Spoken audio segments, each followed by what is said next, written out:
गोवर्धन पूजा, वह दिन जिस दिन भगवान श्री कृष्ण ने गोवर्धन पर्वत उठाया था।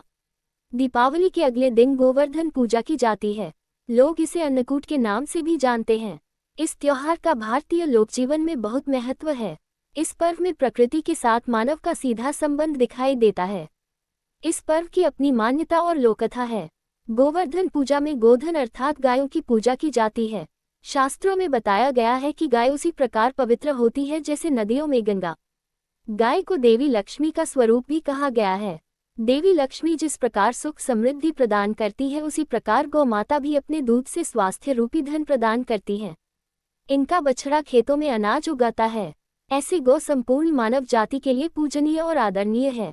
गौ के प्रति श्रद्धा प्रकट करने के लिए ही कार्तिक शुक्ल पक्ष प्रतिपदा के दिन गोवर्धन की पूजा की जाती है और इसके प्रतीक के रूप में गाय की। जब कृष्ण ने ब्रजवासियों को मूसलधार वर्षा से बचाने के लिए 7 दिन तक गोवर्धन पर्वत को अपनी सबसे छोटी उंगली पर उठाकर रखा और गोप गोपिकाएं उसकी छाया में सुखपूर्वक रहे। 7वें दिन भगवान ने गोवर्धन को नीचे रखा और प्रतिवर्ष गोवर्धन पूजा करके अन्नकूट उत्सव मनाने की आज्ञा दी। तभी से यह उत्सव अन्नकूट के नाम से मनाया जाने लगा। कबीर साहेब जी अपनी वाणी में कहते हैं, कबीर, गोवर्धन कृष्ण जी उठाया, द्रोणागिरि हनुमंत, शेषनाग सब सृष्टि उठाए, इनमें को भगवंत। गोवर्धन पूजा के संबंध में एक लोकगाथा प्रचलित है। कथा यह है कि देवराज इंद्र को अभिमान हो गया था। इंद्र का अभिमान चूर करने हेतु भगवान श्री कृष्ण, जो स्वयं लीलाधारी श्री हरि विष्णु के अवतार हैं, ने एक लीला रची। प्रभु की इस लीला में यूं हुआ कि एक दिन उन्होंने देखा कि सभी ब्रजवासी उत्तम पकवान बना रहे हैं और किसी पूजा की तैयारी में जुटे। श्री कृष्ण ने बड़े भोलेपन से मैया यशोदा से प्रश्न किया, मैया, ये आप लोग किन की पूजा की तैयारी कर रहे हैं? कृष्ण की बातें सुनकर मैया बोली, लल्ला, हम देवराज इंद्र की पूजा के लिए अन्नकूट की तैयारी कर रहे हैं। मैया के ऐसा कहने पर श्री कृष्ण बोले, मैया, हम इंद्र की पूजा क्यों करते हैं?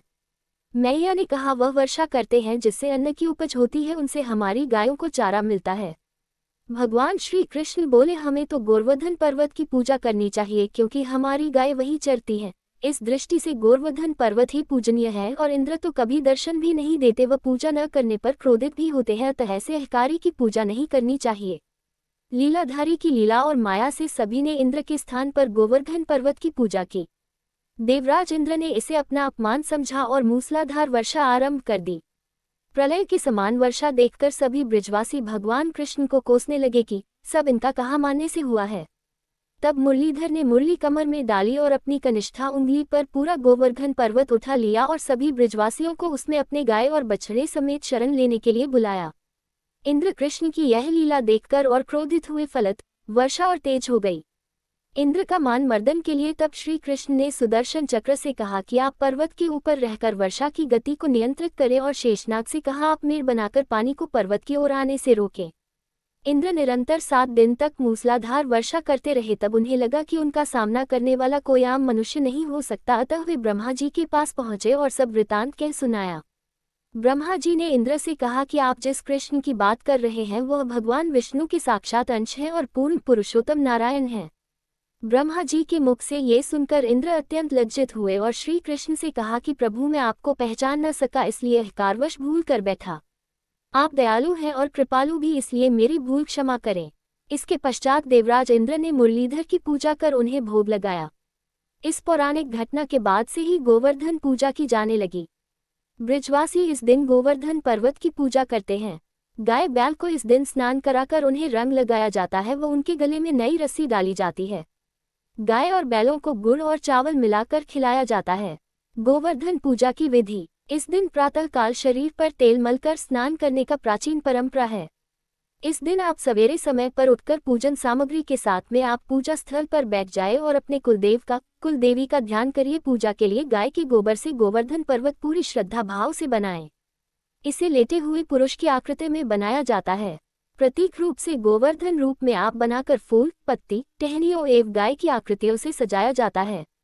गोवर्धन की आकृति बनाकर उनके मध्य में भगवान श्री कृष्ण की मूर्ति रखी जाती है। नाभि के स्थान पर एक कटोरी जितना गड्ढा बना लिया जाता है और वहां एक कटोरी व मिट्टी का दीपक रखा जाता है। फिर इसमें दूध, दही, गंगाजल, मधु और बतासे इत्यादि डालकर पूजा की जाती है और फिर इसे प्रसाद के रूप में बांटा जाता है।